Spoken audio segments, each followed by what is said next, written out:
Hi, I'm Bill Leff with WGN Radio, and I'm here today with Patrick Reedy, the Executive Director, and Paige Knoll, the Youth Ambassador for JDRF. Thank you both for being here. Great. Thanks for Bill. having Nice to be us. here. Why is JDRF such an important organization? The work that JDRF is doing is raising funds to support research to find a cure for type 1 diabetes. So for the 3 million people in the United States living with the disease today, I'd like to think we're the most important organization out there because we really feel we owe that community the cure that they all seek, and we think the best way to do that is through the support of JDRF. Talk, if you would, about the separation between the word juvenile diabetes and type 1 diabetes. What's the difference there? Sure. They're really used fairly interchangeably. We prefer the term type 1 diabetes or T1D, frankly, because 50% of the people diagnosed with the disease are actually adults over the age of 18, and 85% of the people living with type 1 diabetes today are adults.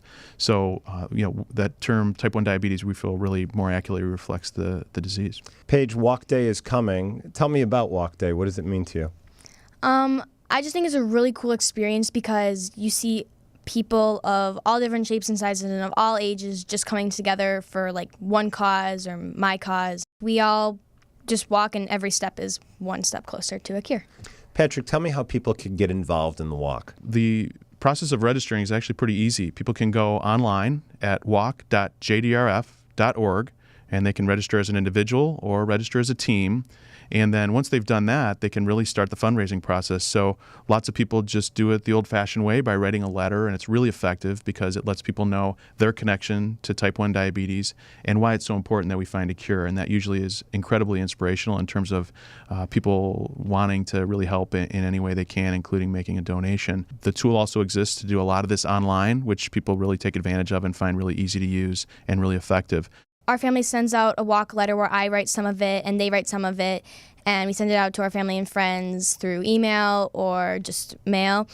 And there's 5 diabetics in my school with type 1 diabetes, and we all had the chance to talk in front of the school, and then we did a walk, just school-oriented, and they all were able to raise thousands of dollars actually to split up between 3 of our teams. Here's an important question. Tell me how the money that's raised through the walk is helping find a cure. I think that's probably the most important question. All the work that goes into this event culminates on Walk Day, but really culminates when all the money that's raised is put to use by the researchers that are throughout the globe, trying to tackle these really difficult issues of how do we find this cure. And so JDRF is squarely focused on not only the ultimate cure, but also treatment and prevention opportunities that we can put into the lives of people living with this disease every day to try to lessen the burden of type 1 diabetes until that day we're all working for when we can deliver the cure. Paige, this walk is now, it's more than a tradition. People come back year after year after year. Why is that so important? Well, a lot of teenagers my age don't have to worry about counting carbs and testing their blood sugar all the time and always worrying about how they feel, even in teenage situations. And when things get tiring and I get tired of taking care of it, I think about the walk and how it really pushes me to keep moving forward and that people are behind me on this and it's not just me alone. Paige, let's talk about progress. Ron Santo was always keeping us up to date on progress. Where do we stand with progress? I remember one luncheon he was speaking to all of us, and he was telling us about where he came from in diabetes and where we are now, and how he's seen such change in the disease throughout all of his life and how he really believes that the cure is in my lifetime. I remember him saying that, and that just kind of always gives me hope that the cure is coming. And he really taught me perspective on how things could always be worse and how this disease is just a passing thing that we're going to find a cure. It's a great point, Paige. And I think the other thing that's really important to keep in mind is that JDRF is squarely focused on finding a biologic cure for diabetes. And we've made great strides, and we really now understand the obstacles that exist between where we're at today and that ultimate cure.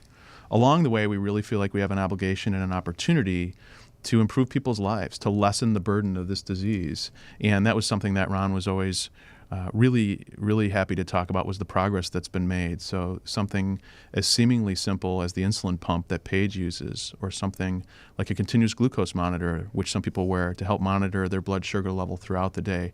These are tools that didn't exist at the time when Ron was diagnosed. They do exist now, and that's only because of research and advancements that have been made possible in part due to the money that's been raised through the walk and other events that JDRF hosts.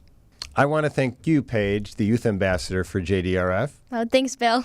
And I want to thank you, Patrick, the Executive Director for JDRF. Thanks, Bill. We really appreciate the time today, and we appreciate everything that you and all your colleagues at WGN Radio do to help support JDRF.